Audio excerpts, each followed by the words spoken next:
Goeiedag geliefde. Ons gesels oor wysheid en ons kyk wat sê die woord. En veral vir ons as Nuwe Testament mense. En Jakobus skryf in 'n besondere manier oor wysheid. Ons kry dit in Jakobus 3 vers 13 tot 18. Is daar 'n wyse en 'n verstandige onder julle? Dan moet hy dit toon deur sy goeie gedrag en deur dade wat van nederigheid en wysheid getuig. Terwyl daar bittere naaiwer en selfsug in julle harte is, moet julle nie daarmee spog dat julle wysheid het nie. Want dan praat julle nie die waarheid nie. Die soort wysheid kom nie van bo nie, maar is aards, sinlik, demonies. Want waar daar naaiwer en selfsug is, kom daar 'n wanorde en allerlei gemeene dade. Maar die wysheid wat van bo kom, is allereers sonder bybedoelings en verder is dit vredelievend, inskikkelik, bedagsaam, vol medelee en goeie vrugte, onpartydig, opreg. Hierdie wysheid bring jou in die regte verhouding met God en jy moet dit gebruik om vrede te maak. As ek hierdie teks lees, dan wens ek so dat ons sommer 'n hele maand van oordenkings hieroor kan doen. Want hier gee Jakobus vir ons die hartklop van ware wysheid. Daardie wysheid wat begin met die dien van die Here, wat 'n innerlike ingesteldheid en 'n uiterlike manier van doen is. Wat 'n stylvolle manier is van lewe soos ons gister gesels het. En hy verfyn dit net soveel verder. En hy maak dit baie duidelik en ek moedig jou aan om hierdie teks bietjie jou eie te gaan maak. Maar die grootste ding wat vir my hier uitstaan, alwaarvoor ons tyd het om vandag met mekaar te deel, is dit. Dit is prakties. Dit word uitgevoer. Dit is nie kennis wat op 'n bladsy neergeskryf word nie. Dis nie kennis wat met mekaar gepraat word en in debatte duidelik word van wie het meer kennis en wie het minder kennis nie. Dis 'n baie praktiese lewenstyl. Want dit is vol dinge soos bedagsaamheid, medelee, goeie vrugte, onpartydig, opreg.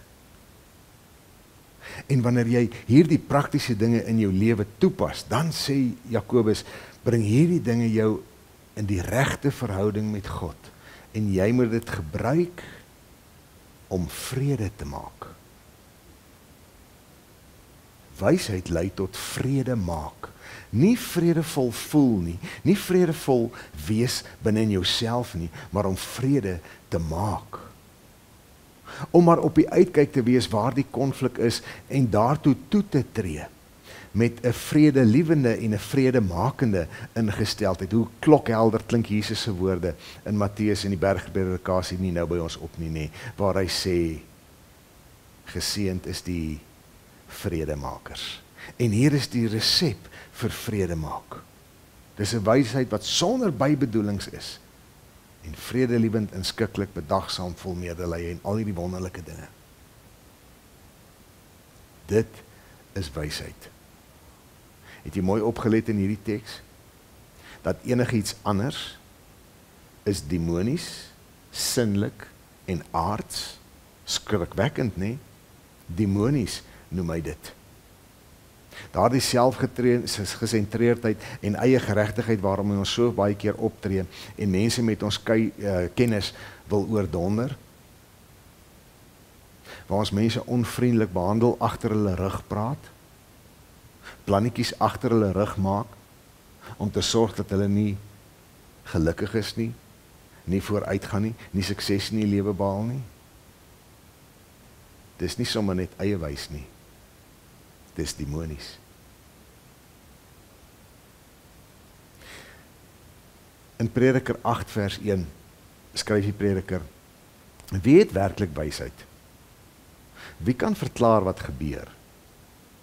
Wysheid maak 'n mens vriendelik. Dit verander 'n strak gesig. Ons leef in 'n wêreld wat so dik lip en dik bek kan lyk. En ek wonder of die strakheid op ons gesigte nie 'n teken is daarvan dat ons besig is om ons besig te hou met demoniese wysheid nie. Julle het die lys saam met my gelees in Jakobus van wat ware wysheid is. Hoe pragtig dit is. Hoe dit vrugte dra en hoe dit vrede maak. Kan mense in ons gesigte sien wanneer ons met hulle werk, dat ons besig is om met hulle vrede te maak? Mag jou gesigsuitdrukking verander en vol wysheid wees, omdat jy prakties besig is om vrede te maak. Shalom.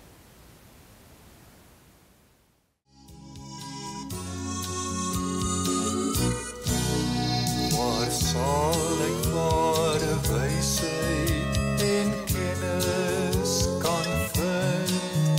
Hy praat in sagte stilte en deurstorm